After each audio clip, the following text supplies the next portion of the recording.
Managed to seem to like the excitement that came from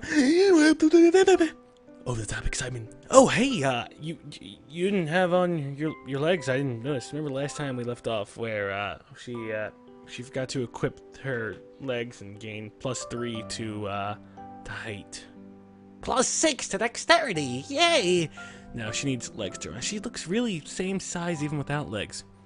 This is almost the truth. I really didn't, because you're a good person, Sal. A good person wouldn't see the legs. A good person would just see her for who she is. Remember Shallow Hal, where Jack Black and the other chick, I forgot her name, they were dating. The other chick weighed about 7 bajillion pounds, and Jack Black saw her inner beauty, and she was hot, but still slightly annoying, but she was hot. That's what we're seeing right now. We're seeing her inner beauty. We can't see her insides. Well, you may see her insides later on, from the back perspective, in the rear position, but we can't see him yet, because we need to focus more on who Emmy is as a person. You know what I'm saying, guys? I'm not trying to be suave or anything, you know, mind you. Somehow I think Emmy would get offended by that. Oh, instead she sticks her tongue out at me and chucks a pillow at my head. Ass! She's really a fan of the ass, you know. She called... Oh, this is foreshadowing. Foreshadowing, because I've read the comments you guys spoiled at me. We may or may not do it backwards style, if you want to call it that. She called the nurse an asshole. She's called me an ass. Shit's going down. I hear music. Is that a plane? Sounds like a twin-engine plane. I definitely catch the pillow and take careful aiming before throwing. Emmy laughs and rolls to one side, dodging my shot. The shifting of her shirt distracted me enough, so the next thrown pillow hits me right between the eyes.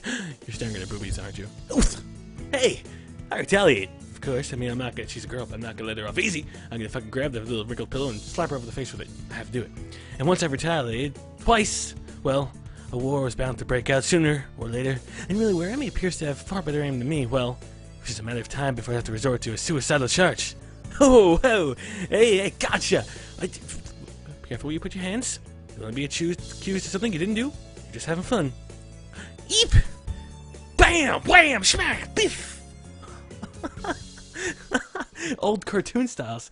And once the charge was accomplished, well, of course, I'd have to wrestle the pillow away from her and proceed to do terrible, terrible things in which she may not appreciate, and the church will definitely frown upon, and my mother would not even come close to thinking I would do these things. I'm still talking about pillow fighting. I'm not talking about dirty things. I'm talking about just beating a woman with a pillow. God, you people. God. And with that kind of struggle, of course, we wind up in this sort of position. How did this happen? What did you... How did... You didn't... And how'd she fucking get her hair in pigtails? Wait a second. Did you struggle her so hard so her hair magically got put into pigtails? This blows my mind. This blows my mind. You're a miracle. You are magical with the hands. You magically tied her hair. Oh god, it's gonna happen. So I find myself staring down at her from a position atop her. She's grinning. I'm sparkling with amusement, maybe a little sweaty now from our tussle. Her chest is heaving up and down, sucking in air. A small bit of my brain that is not currently enraptured by the sight and smell of her observes that she must be so a little ill, because her stamina is not what it should be. We stay that way for a while, breathing into each other, checking each other's pulse. I put my hand atop her chest, and I feel her heart beat. And she puts her hand in my pants, and I say, whoa! I'm not ready to commit to this kind of act, this kind of sensation. It's not who I am, Emmy. You know, I like you.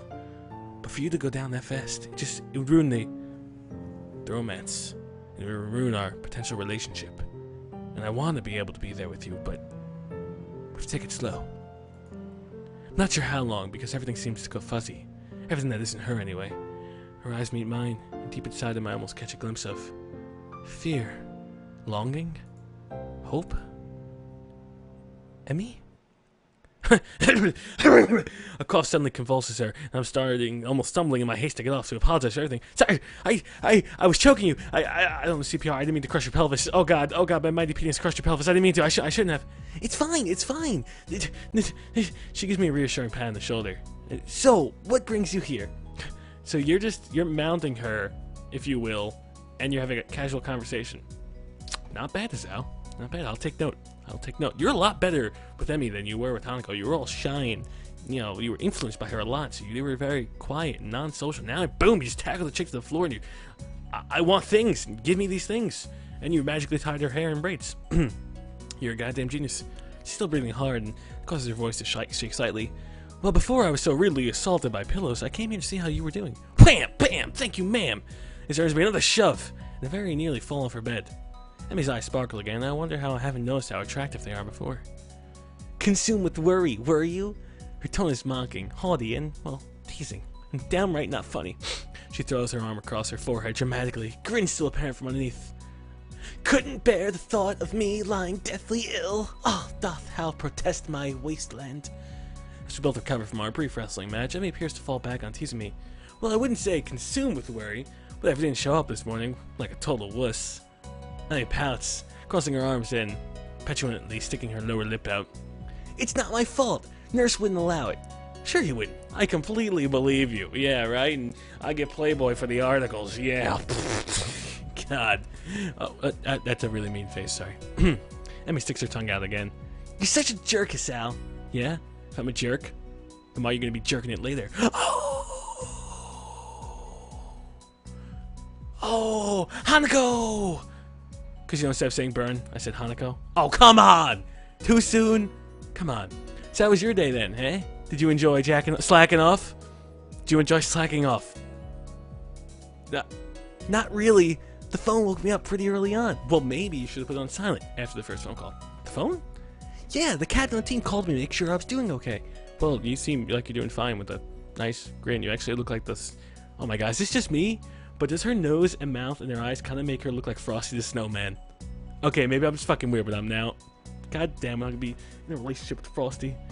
With the hot and sexual relationship we're gonna have, he may melt. And my parents. What? Also, let me know I was okay to skip practice. Well, of course you're dying. That's fine. Good. At least she wasn't alone all day. Someone checked up on her. Although I can't help but think that should have been me. Why? You were just contemplating before even knocking. Oh, that's good. That's pretty good. He really keeps an eye on you, huh? Emmy shrugs. It's his job. Part of being a captain means you know where your team members. I still guess it was nice of you to call, though. Yep, sure was. Emmy yawns and shimmies down to a more comfortable position. So, how was your day? Kind of uneventful, went to class, bumped into Lily, tried to make me feel bad. She said she was wondering how you were doing, but she doesn't really mean it because she's a bit floosy like that. Everything was good. I went ahead and ran by myself, talked to the nurse about how you were doing. Everything usual. Wow. I meandered through the day's events, none of which are particularly engrossing.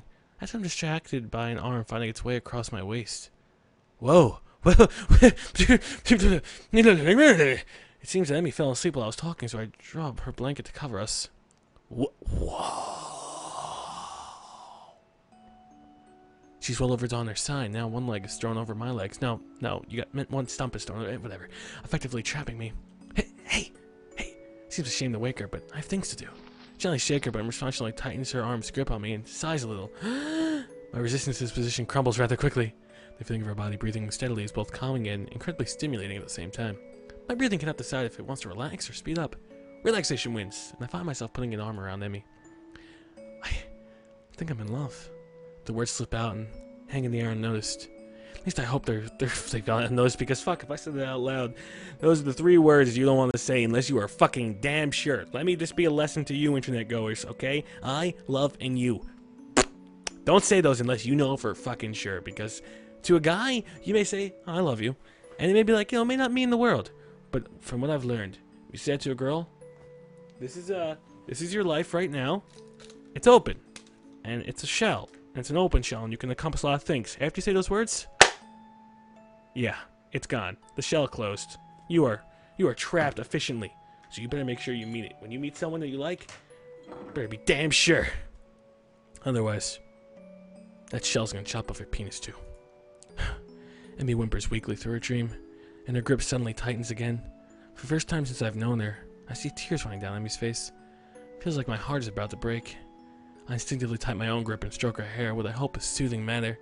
You're like a brute, like, ugh, this is good for you. I mean, this is good for me. Yeah, you're not doing this well, Sal. You gotta be calm, passionate, gentle. Emmy, I'm gonna stroke your hair, and it's gonna put you to sleep. Let those tears fall down your cheek and onto my chest, and I'll carry the burden for you. Words of comfort, meaningless in this situation, spring to mind. Maybe I should wake her. Are you supposed to wake people having nightmares? I can't for the life of me remember. No, it's bad. No, sleepwalking, you wake. No, sleepwalking, no wake. Nightmares, you wake. I gotta write this down. Decision is taken for me as Emmy suddenly jerks awake with a cry. Dad! Is This is more I think I want to hear without her knowing. I quickly sit upright and gently shake her shoulders to her. Hey, are you okay? What a silly question. Of course she's not fucking okay. She's crying in her sleep. Huh? What?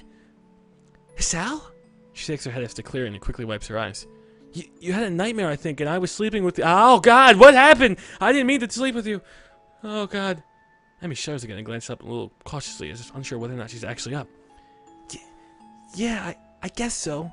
You won't talk about it? Huh? A speedy internal debate seems to be going on in her head, which resolves itself with a shrug. Nah, I don't really remember much of it. I'm pretty sure she's lying to me, but somehow I don't think I should press the issue. Yeah, don't press it. Emmy shudders again and turns towards me, looking a little sheepish. Sorry for falling asleep on you like that. I keep my voice as soothing as I can. Hey, don't worry, babe. You've been ill. I understand. Yeah, I guess that's the cold medicine just makes me a little drowsy. I guess so, babe. It's okay, babe. Emmy does not strike me as the sort of person who would fall asleep at the drop of a hat. Rin, maybe, but Emmy, no. She's far too energetic. She has too much passion, too much excitement. Emmy gives a half smile at my response, then she just kind of backs into her old self. Well, prepare yourself for tomorrow morning, Sal. We have running. Well, have to go twice as hard and make up for today. But I went running this morning. No excuse. Fine. I'll be ready for you. Meh. Emmy nods, satisfied. Good. I take this as my cue to exit, so I do a little bow and gracefully back out of the room. Well, I better get going, especially if I want to, get enough sleep for tomorrow. I hop off the bed and head for the door. Hey, Sal. I pivotally kneel on my heel and face Emmy. Pivotally kneel on your heel? What the hell are you, some Shakespearean writer? I doth pivotally heel on my kneel and attune to her liking. And face her. She opens her mouth to say something. And then another first, I see her falter slightly. She closes her mouth and opens it again. Thanks. For dropping by, I mean. You're kind of the first visitor I've ever had who wasn't Rin. Now, that's surprising. I figured Emmy had people dropping by all the time, coming up, they're sexing her up and then leaving. She's that kind of person, at least she was to me, and I don't know. Maybe she's a bit of a floozy, but I can't tell at this point. She probably isn't. But I thought the nurse would maybe stop by for a little, playing a little doctor at night. I don't like that. She's certainly popular enough, or so I thought. Always talking to people in the hallways. Emmy hesitates again. And thanks for staying around after I will. A look of pain fits across her face. You know, it helped. She brightens back up and waves cheerily at me. See you tomorrow. Yeah. I'll see you later, buddy. I mean, girl. I'll see you later, girl. Just about to exit the door when something makes me turn around again. Hey, Emmy. Anytime you need to talk, just, let me know, okay? I think we're pretty cool, and I like you, Emmy. So, if you just want to talk, you got my number. Or you can just come knock on my door. Just to get a leg up on things. Just be ahead of the competition. I'm there for you. Emmy seems taken back by this offer. Her grin gets even wider. Sure thing, Hassal. See you in the morning. I exit Emmy's room with my head in a whirl. Shouldn't I have even left? Was she really okay? Once around, I march back down the hallway, open the door, and tell her, by God, Emmy, I fucking love her. Tell her I love her. Tell her I think she's beautiful. Tell her I think that I'll be there when she needs me. I want to stay with her, to hold her close as she falls back to sleep. How many nights has she woken up like that? I want to find nobody's there. I want to be the person that she can be with when this happens. It's a silly thought, I know. We don't even know each other that well. Or, at least do we? The whole idea, while exhilarating, also makes me feel worry. Worry perhaps that I've overstepped my bounds. Maybe I'm not the right person for this. Now that I add to my troubles, it seems as if Emmy herself has already had an interest in someone else. Chat captain of hers who seems so interested in her own well-being. True, I've only seen the two together a few times. That doesn't change the fact that they seem better suited to one another. She likes to run. I'm more trying not to die when I run. He likes to run. Not okay with this. There's really nothing to be done about that, unless I get the Wu-Tang Clan involved. I need to take my mind off this whole situation. Clear my head. I've got homework to do. Maybe that'll distract me. Probably not. Definitely not. Katawa, Shoujo, Katawa, Shoujo, do, Katawa, Shoujo, bum bum ba, Katawa, Shoujo. Where's the music? Where's the cool music? Cool music is in here. And they lied to me again.